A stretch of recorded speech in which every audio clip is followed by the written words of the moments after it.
Magdamag na pag-ulan ang naranasan sa ilang lugar sa Metro Manila. Apektado niya ng biyahe ng mga commuter. At live mula sa Quezon City, may unang balita si EJ Gomez. EJ?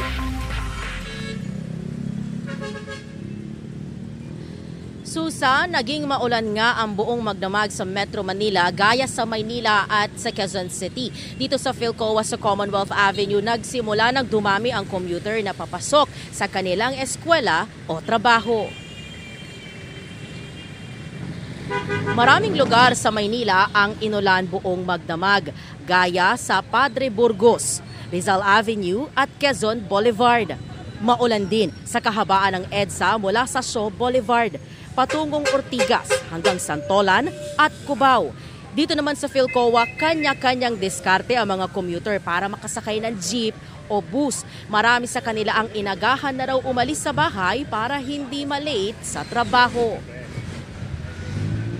Susan, yung nakikita natin ngayon dito, no? Ito yung sitwasyon as of this time dito sa Philcoa. Nakikita ninyo marami yung naka-standby na mga commuter na nag-aabang ng masasakyan nilang jeep o bus. Karamihan sa kanila, no, mga nakatsinelas, may dalang payong dahil nga ine-expect yung talagang pag-ulan ngayong araw. Meron tayo mga nakausap na iilan, no, na late na raw nila nalaman na suspendido na yung klase at trabaho nila sa kanilang pinapasukan. Kaya medyo hassle daw sa kanila ngayon, no, dahil gumastos na sila ngayong araw tapos naghanda na sila ng baon para nga today.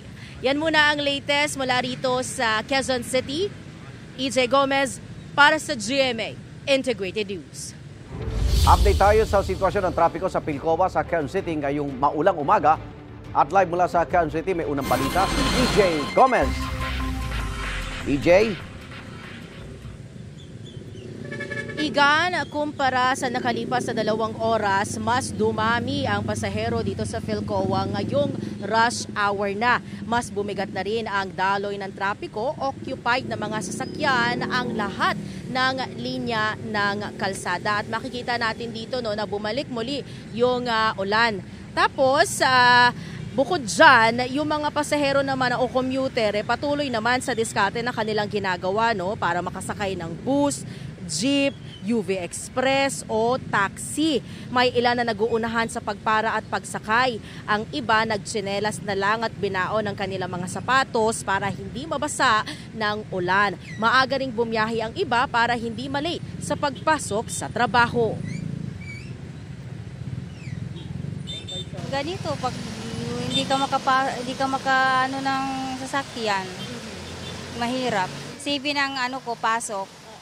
Kailangan ko makarating doon ng bago mag-7.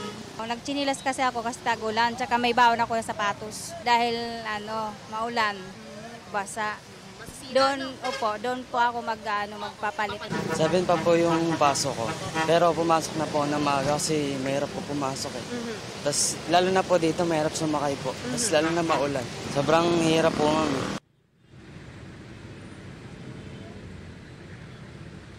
Igan, ayan nakikita natin ngayon, no, na nakabukas muli yung mga payo ng mga kapuso nating commuter o pasahero dito sa Philcoa dahil bumagsak nga muli yung ulan. Actually, pabalik-balik yan, no, at nananatiling talagang makulimlim dito sa Quezon City. At makikita ninyo, no, na talagang mas matraffic ngayon, halos kumbaga parang may motorcade dito sa kalsada sa dami na ng motorsiklo na dumadaan dito sa kahabaan nitong Philcoa. Tapos, Igan, no, yung traffic dito sa Philcoa ay mas lalong bumibig gawa ng mga public utility vehicles na dumadaan dito sa tuwing nagsasakay at nagbababa kasi sila ng pasahero, no.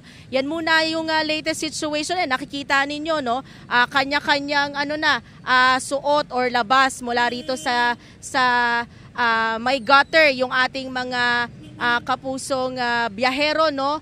Lalong na bumagsak na uli yung ulan kaya naman mas lalong nagkaroon ng traffic sa mga puntong ito.